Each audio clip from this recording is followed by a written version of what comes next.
दिवाकर नमस्तुभ्यं प्रभाकर नमोऽस्तुते सप्तास्त्ररथमारूढं प्रचण्डं कश्यपात्मजं श्वेतपद्मधरं देवं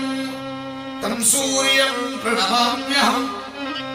लोहितं रथमारूढं सर्वलोकपितामहम् महापापहरं देवं तं सूर्यं प्रणमाम्यहम्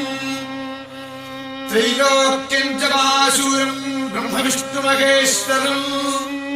महापापहरं देवं तं सूर्यं प्रणमाम्यहम्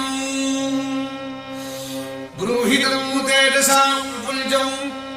वायुराकाशमेव च प्रभुं च सर्वलोकानां तं सूर्यं